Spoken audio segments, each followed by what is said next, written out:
లైఫ్లో చిన్న లాజిక్ ఏం తెలుసా? ఒకరు నవ్వుతానంటే నీ వల్ల నవ్వాలి, నిన్ను చూసుకోదు. అట్లే ఒకడు ఏడుస్తానంటే నీ కోసం ఏడవాలి, నీ వల్ల కాదు.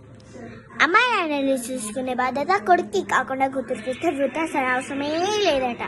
కానీ ప్రతి కోడలు అత్త మామని కూడా సొంత అమ్మాయి నాన్నని చూసుకుంటే చాలా మంది విడాకులు విడిపోవాల్సిన పని అవసరం మూల ముగ్గురు తెల్ల పిల్ల జుట్టి పీకాల్సిన పని గుల్ల. దేవుడు ఎట్లాంటి రోజు తెలుసా? లైఫ్ అంతా మనతో ఉండలేని వాళ్ళనే పరిచయిస్తాం, మధ్యలో వదిలేసి వెళ్ళేవాడిని ప్రాణానికి ప్రాణంగా ప్రేమించేలాగా చేస్తారు. కానీ బ్రతికుండగానే నరకమని భావించేలాగా చేస్తారు. కానీ దేవుడు ఒక్క కిక్కి మూస్తానంటే ఇంకో 4 తలుపులు చేస్తారు.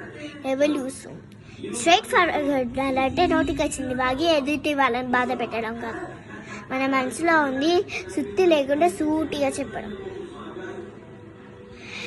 నువ్వు లైఫ్లో ఎవరినైతే ఎక్కువగా ప్రేమించావో వాళ్ళు నీ కళ్ళ ముందు 10 నిమిషాల్లో ఉంటారు.